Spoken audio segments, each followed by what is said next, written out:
I'd like to call to order this Independent School Board meeting of Independent School District 624. I'd ask the clerk to please call the roll. Strife OG. Aye. Thompson. Aye. Arcan here. Beloit. Here. Daniels. Here. Newmaster. Here. I'd ask everyone to please stand for the Pledge of Allegiance. Of the United States of America, and to the republic for which it stands, one nation, under God, indivisible, with liberty and justice for all. All right, sorry, y'all. Just getting all my ducks in a row here. We have before us an agenda. I would ask for an approval. A motion by Beloit and a second by Newmaster. We have an agenda before us. And then we also have a consent agenda that comes before us every month, and this has many items on it that are typical daily items of the school district that we get. One of the things that we always like to call attention to are the donations that we receive from our community. As always, they are very supportive of our district, and we are thankful for that. Could I get a motion to approve the consent agenda? So moved. Motion by Daniels, and a second. Second. A second by Strife OG. I'd ask the clerk for a roll call. Strife OG. Here. Aye. Aye.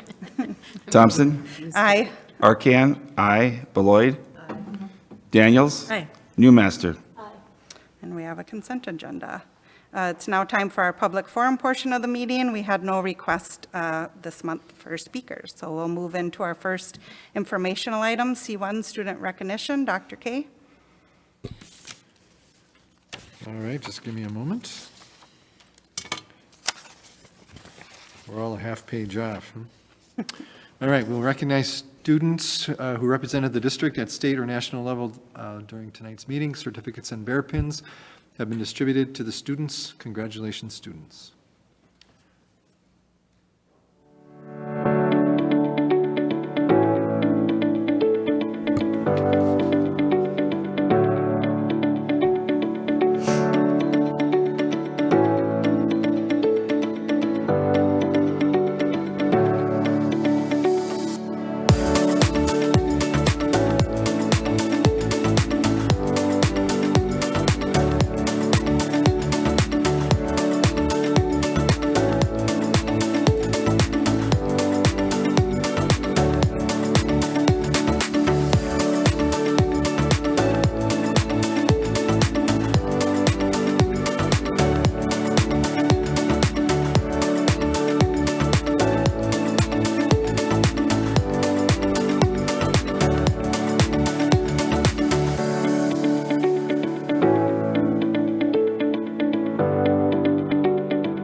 Very successful fall seasons, for sure. It's been a fun year so far.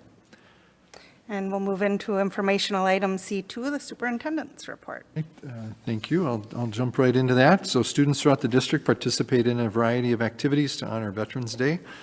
Some examples include Vadnais Heights Elementary students gathered around their flagpole to discuss the meaning of Veterans Day while Cub Scouts raised the flag. Central Middle Schoolers enjoyed a Veterans Day assembly with a special guest who spoke to the students about his experience serving in the military. And Senior Center attendees came together for conversations and good company to honor the day. With the cooler weather comes an invitation to use the high school field house walking track, which is open for community use from 6 to 9 p.m. Monday through Thursday. There is no cost, and we ask that you wear clean, dry shoes. The high school fall musical, Legally Blonde the Musical, opens this week. Shows will be performed at 7 p.m. this Friday and Saturday, and next Thursday through Saturday. There is a 2 p.m. matinee on Saturday, November 16th, which is free for senior citizens who live in the community. Tickets can be reserved online. This is the last fall musical expected to be performed in the theater, as the high school's new Performing Arts Center will be the location for future musical productions. And I'll mention here too, just real briefly, the first event in the new Performing Arts Center is on November 25th, an orchestra concert. We have a board meeting, unfortunately, but anyway. So it'll be fun to see activities starting in there. All right, I'm excited to meet with families and community members next Tuesday, November 19th, from 4 to 5 p.m. for the first Coffee with Dr. K event of the school year. These informal chats held at Caribou Coffee in downtown White Bear Lake are a great way to connect. Additional coffee events are scheduled later this year, over the noon hour on February 27th and in the morning of May 6th. And last but not least, even as we enjoy the recent mild temperatures, winter weather season is just around the corner. If winter weather is so severe that school needs to close, start late, or dismiss early, families will be alerted in the following ways. A phone message and email will be sent to all families. Those who have opted in to receive text messages will be alerted that way as well. A message will be posted on the district's homepage. Messages will be posted on the district's Facebook and Instagram pages. It's important to remember that to always assume schools are open and in session unless you hear or see differently from a source listed above. Please be sure that your contact information is updated so our emergency communication reaches you. That's what I've got. Very much. We'll now move into discussion item D1, 2023-24 World's Best Workforce Summary and Achievement and Integration Progress Report.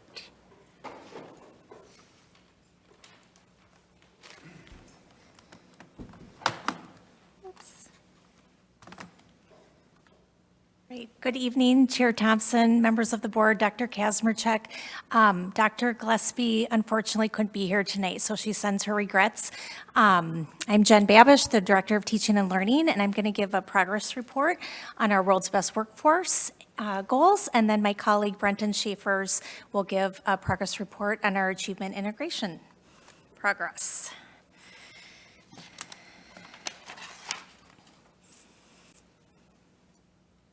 So as we look at the World's Best Workforce, it was developed in 2013, and this ensures that school districts, charter schools, enhance student achievement through teaching and learning and supports. So this is aligned to our strategic plan that the board approved. We had 4 strategies that were updated and approved in the 2022-2023 school year, and there's 5 goals. And just one caveat I wanted to mention that may look a little bit different due to legislative changes. 3rd grade reading is no longer part of the World's Best Workforce goals, and we report that separately on our literacy plan that is on our website. But you will see some of our literacy growth scores tonight in some of our specific goals. So the new World's Best Workforce is transferring to comprehensive achievement and civic readiness. And so I'm going to report on these first 4 goals tonight. And just keep in mind that these are multi-year goals. And so I'll give you the progress of where we're at this moment, and then knowing that many of our goals we want to reach by the 2025 school year. So these goals are also aligned with our A&I goals that you'll see, and there really is a focus on student groups to close the achievement gaps. So as I mentioned, the board did approve 4 new strategies in the 2022-2023 school year. I know it's a little bit hard to see, I apologize. But as we think about this alignment with our World's Best Workforce goals and our strategic plan, our 4 strategies will be that we will create and sustain a safe, equitable, and nurturing environment, promote and encourage students' personal learning experiences and aspirations, ensure our organization continuously transforms to fulfill our mission, and that we establish healthy and vital engagement with our entire community. So you'll see this come out in our goals.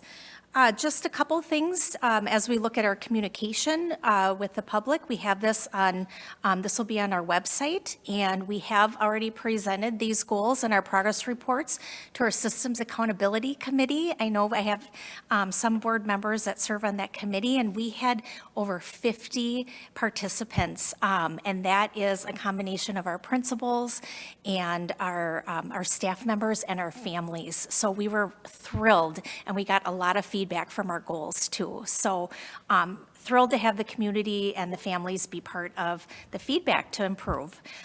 Tonight, obviously, we are here giving the progress report, and then our next step will be to present at the American Indian Parent Advisory Committee on November 20th, and then we will submit both the World's Best Workforce and ANI report to MDE in November 30th and then December 15th. So that's our timeline. So I'm going to jump into our first goal, and as I mentioned, this is a multi-year goal, so 2025, we're not quite there yet of reaching our goal, but our goal is 75% of all White Bear Lake area school kindergarten students will demonstrate readiness for school by earning a FastBridge early reading composite score of 32 or higher, which means that they are low risk and they are on track for grade level when it comes to literacy.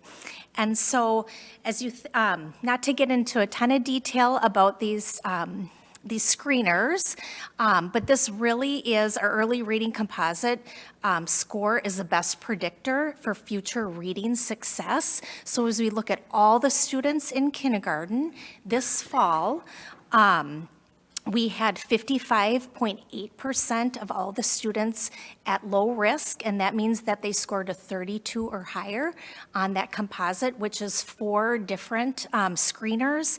Concepts of print, which is looking at orientation of a book, locating beginning and ends of the sentence in a book, onset sounds, letter names, and letter sounds, which is phonemic awareness and phonics, which are all predictors of early literacy skills. And so just to dive a little bit deeper, and this is some feedback that we received from the Systems Accountability, is we recognize we want to look at all of our students, but what students specifically that are in our pre-K programs, how are they doing? And knowing that we've had our early childhood teachers participate in letters training as well, you can see we're at 56.2% if we just take and look at our students who have been in our preschool programming, and you can see the trend. If we look at 32 or higher, you can see that trend increasing over the last 3 years of our students reaching that cut score. And just, I don't expect you to remember this, but our previous goal, we had the cut score be 30. And so, and we had, for 75% of our students reaching the cut score of 30, but really, if we want to say that they're on grade level, it needed to be 32. So we kept that 75%, but we upped the ante. And so, we're optimistic, and our continued work, our teachers with the science of reading training and their new curriculum with CKLA, we feel confident that we're going to continue to improve to reach that goal. College and career readiness, we have 2 goals, and you can see we're on track. And really, we wanted to look again at achievement gap. And one thing that we define when we look at, for college career readiness is how many students and the percentage of students by student group who can take college level courses in our high school, and we say the 12 by 12. If they're able to obtain 12 college credits by 12th grade, we feel that they're prepared for college and career readiness. And so you can see, we have a goal for 2026, but we're definitely on track for both our Latinx and our Black students. And then also as we look at the percentage of White Bear Lake area students overall will increase from 27 to 40%. So we're really encouraged as we look at these numbers as they are for 2024. Just to add a little bit more to kind of that definition of college and career readiness, we have a partnership with the University of Minnesota, and as we think about post-secondary institutions that our students in White Bear Lake area schools, you can see Century College is the top college that our students attend, followed by the University of Minnesota and then the University of Duluth. And one of the things that we look at when we look at readiness for college, and this comes from our SLEDS data through the MDE, which is statewide longitudinal education data system, we're able to see, and you'll see that the percentages of students that, or percentage of high school graduates enrolled in developmental education courses at Minnesota College during the first 2 fall terms. So this means the percentage of students that need kind of remedial coursework in college that they don't actually get college credit for, but they're paying for that. And so you can see that decline in the percentage of students that are needing that, which is very reassuring. And then we have the next goal, the next few goals, all students graduate. And so our first 2 goals, when we look at 4-year graduation rate of our American Indian students, definitely on track and making progress towards that. As we look at our 7-year graduation rate, again, on track and making progress towards that. As you may remember, that is lagging data, right? We have to look at data from the year before for graduation rate, and we recognize with 7-year graduation rate that some students need more time than 4 years in order to graduate for different reasons, different programming, and so this is a way we're in to ensure that we include all of our students in that goal. And then finally, we did take a little dip in 2023 with our 4-year graduation rate. We're excited that we're a comprehensive high school now, 912, and encouraged about, the happenings and things that we're doing as a comprehensive high school, that we will increase that, so. All right, I am going to invite my colleague Brenton Schaefer's up, and then I'll stick around if you have any questions. Such a nice job. Achievement integration. So the goals of achievement integration is to increase the racial and economic integration within our district, reduce achievement disparities, increase access to effective and diverse teachers. This is a 3-year plan that's created every 3 years, and we are actually in this, just completed the first year of this plan in June. We did, as Ms. Babish said, so some of these goals will be a repeat because we do align with the world's best workforce in some of those, so you will see a couple of them in this, report here. Number 1, so we're on track for 4 of the 6 goals. Number 1, or goal 1, is the graduation rate for White Bear Lake Area High School Indian students will increase from 50% to 96%. In 2026, we are currently at 80% this last school year, so we are on track for that as well. Goal number 2, the percentage, which Ms. Babish just read, the percentage of White Bear Lake Area High School Latinx and Black students who will, by the end of their senior year, earn 12 college credits will increase from 15% to 27%. We're on track with that goal as well, being at 19.44 at the end of last school year. Goal 3 is that White Bear Lake area schools will increase the percentage of BIPOC teachers from 4% in 2022 to 7% in 26. We are currently, as the end of last year, at 6.5 BIPOC teachers throughout the district. One of the questions that came up during our systems accountability was wanting to see if there was a difference between teaching staff or all staff. It is our teaching staff that we have identified only. Goal number 6, which is a racially identified school goal, that's Willow Elementary within our district. So White Bear Lake area schools, it says here Willow Lane Elementary will increase the percentage of BIPOC teachers also. With that same percentage, they are currently at 6.25 teachers within the district that are identified as BIPOC. There are 2 goals on this sheet that we did not meet. The first one here is one that Ms. Babish just said, that World's Best Workforce is not identifying any longer, so we will have to rewrite this one, and I will work with them to do that so that we do align with the district as well. But this one also says the same as Ms. Babish talked about here. So from 43% in '22 to 68.1 in 2026. There is a slide after this that I want to share to talk a little bit more about that one. So I'll go on to goal number 5, that Willow Lane students' confidence and leadership skills will increase by 30% by 23-24. This was actually one that between myself and our person that we have at MDE that works with achievement integration. So it was a misunderstanding here. We were under the assumption that we had to partner with a school outside of our district.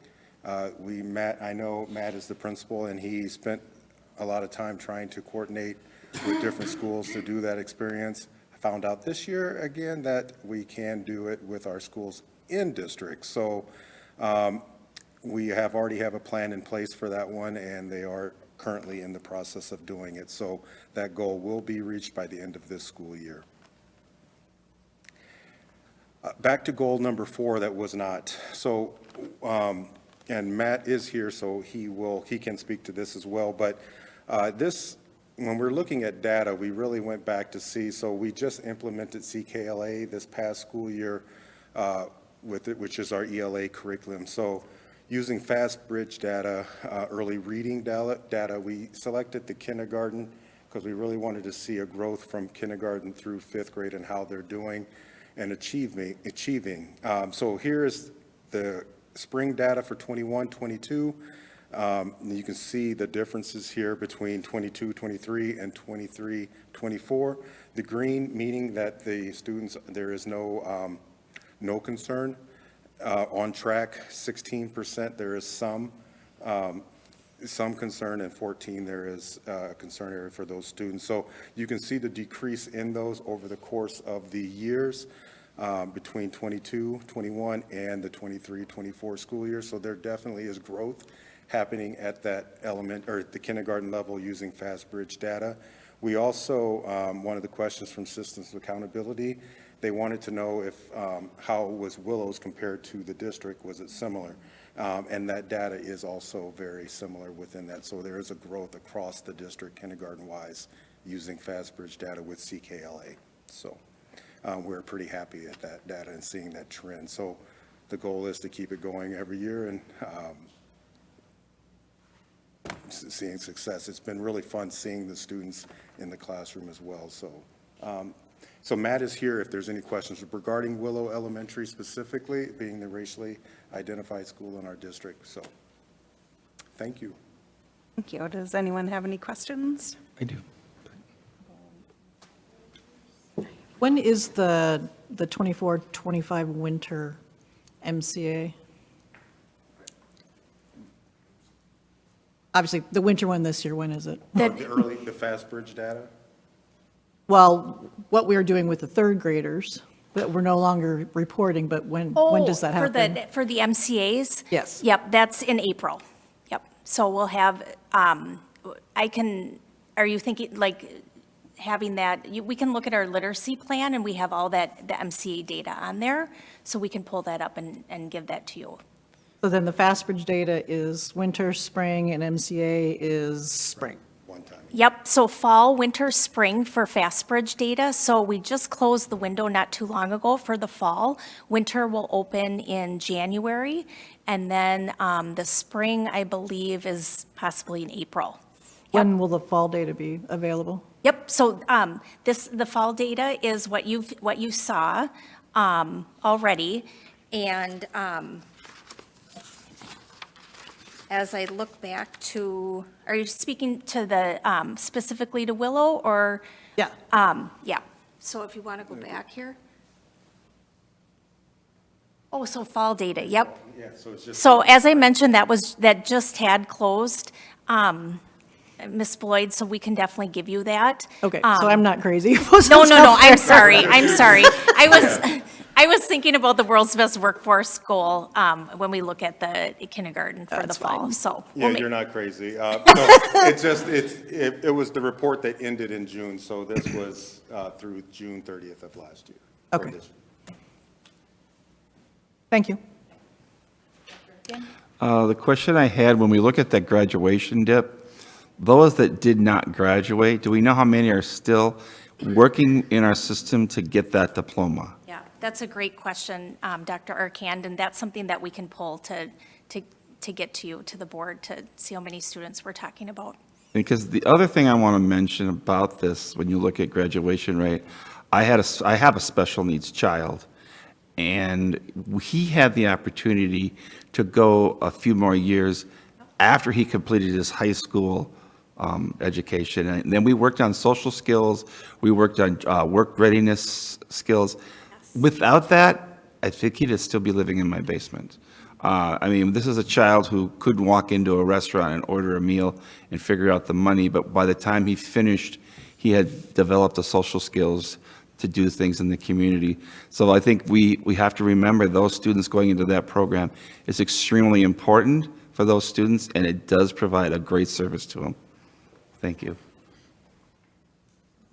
And we just upped that for an extra year or two, so students are allowed to go until they're 22 if they have certain needs Yes. on their individual education plan. Yes, and you're speaking to our transition education Yes, programming. yes, and it's Yes. such an important program. Thank you, Dr. Arcand, for bringing that up.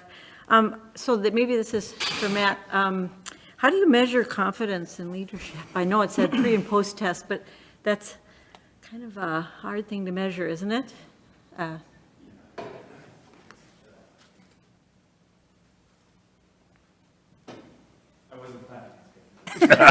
Sorry. Everybody on the board, welcome, and thank you for having me be part of it. Yeah, I can speak to the fact that the A and I goal has been difficult to get to because you need a partner to work with, another district in order to work with this. I spent a lot of time trying to reach out to Forest Lake, Roseville, you name it, St. Paul, in trying to get these integrative experiences for our students. However, I will say that when you come to Willow, you will see leadership in spades.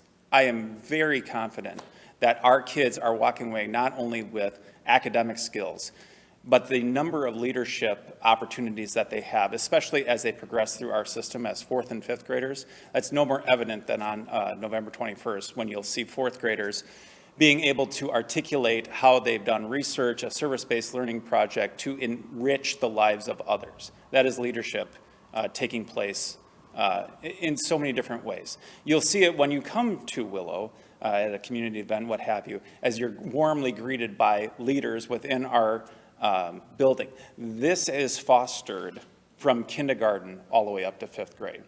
I am quite confident that as a student leaves Willow to go to the middle school, whatever middle school they're going to go to, they will be a shining example of leadership and also take with them the qualities that we are instilling in terms of cooperating with others, showing empathy for them, for their classmates, for their teachers, and then also how do they help others. And that's a service learning component, which I would say is all about leadership.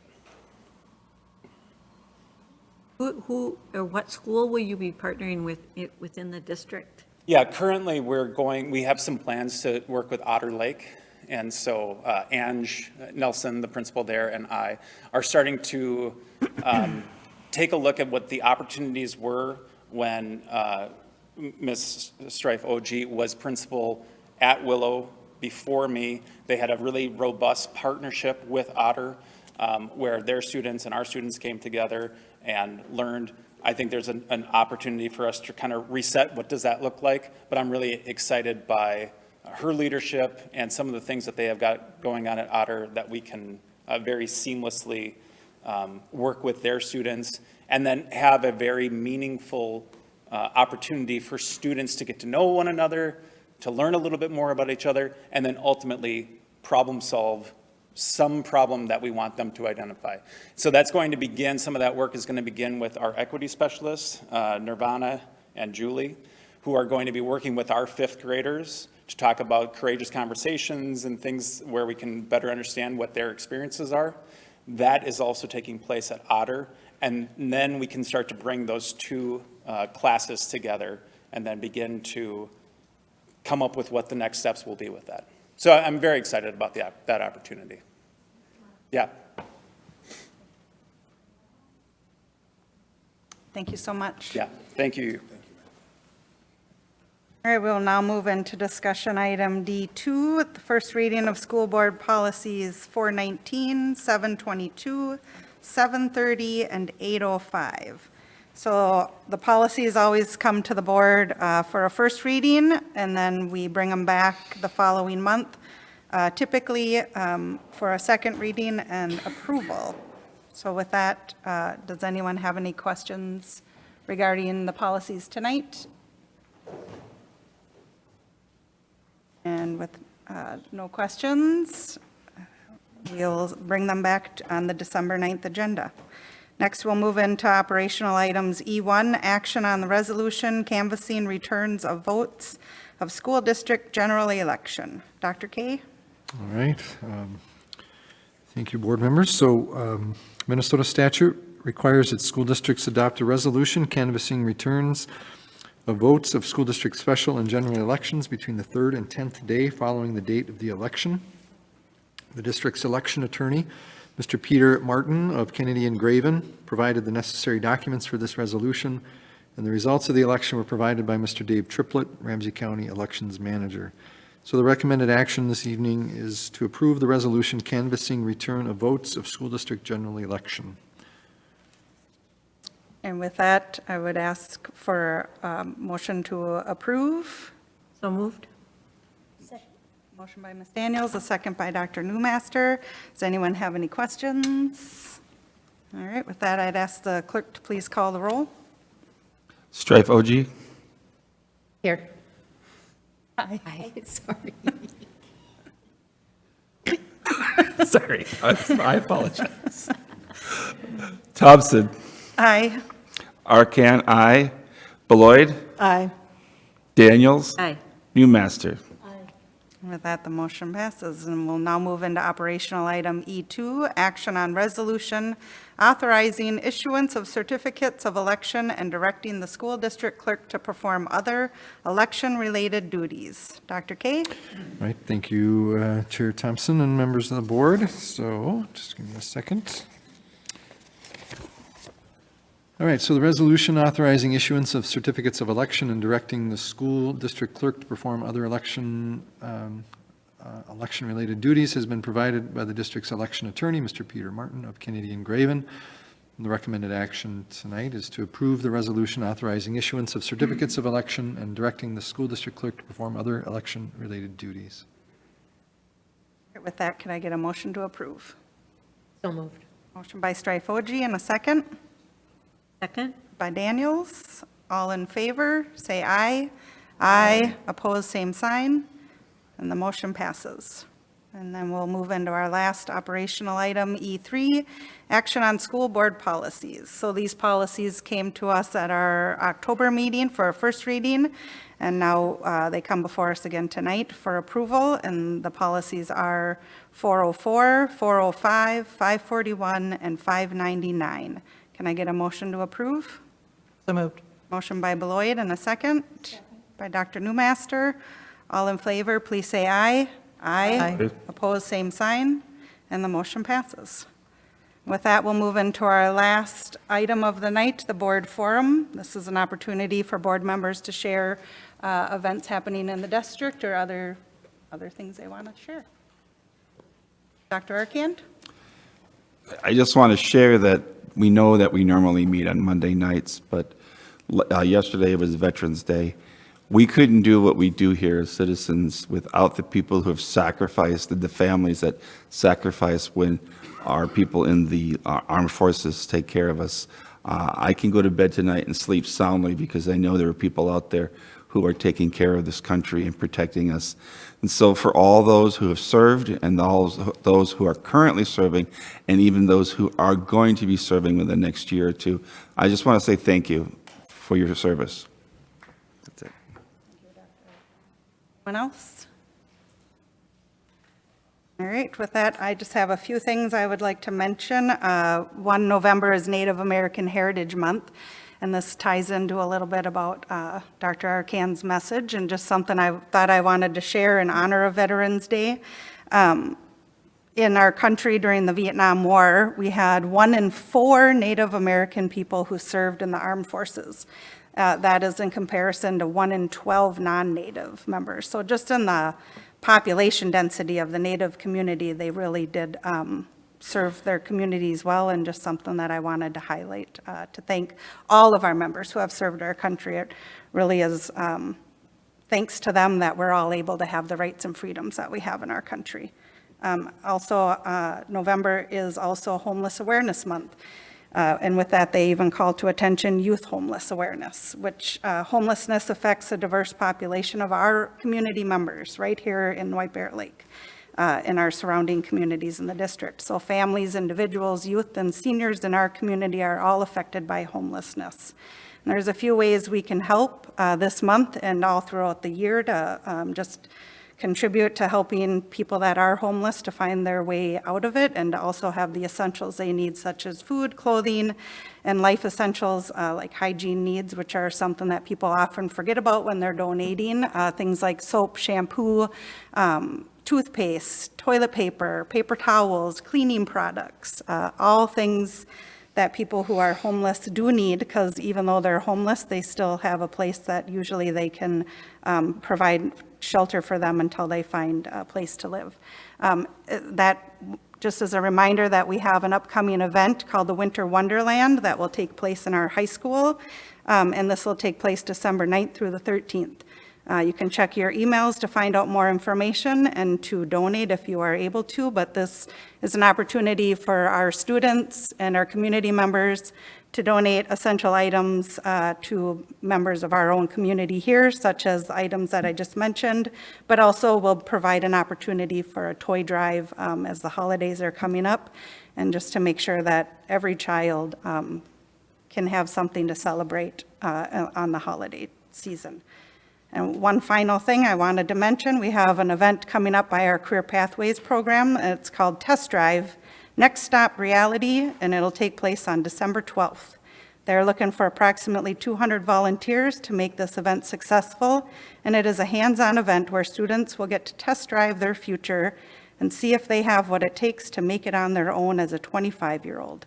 So basically, the students will look into a career that they're interested in. They'll see what the salary is that that career would provide, as well as how much it would cost them to earn a degree, if that is something, if there's schooling involved in getting that career.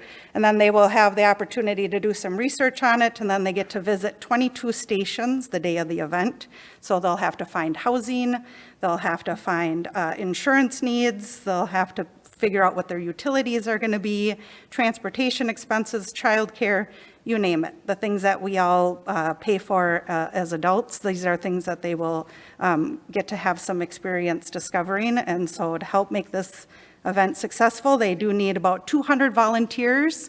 So if you're available on December 12th to volunteer, sure is a great way to give back to your district and to help our students learn a little more about what it's like to be an adult. So you can reach out to Katie Olson, our Career Pathways Coordinator, or if you are somebody who has a student in the high school, you probably receive a weekly text that gives you the weekly announcements. The information is also shared in there. So with that, I would ask for a motion to adjourn. Chair Thompson, I move for an adjournment. Second? Second by Daniels. All in favor, say aye. Aye. Aye, opposed, same sign. And with that, we're adjourned.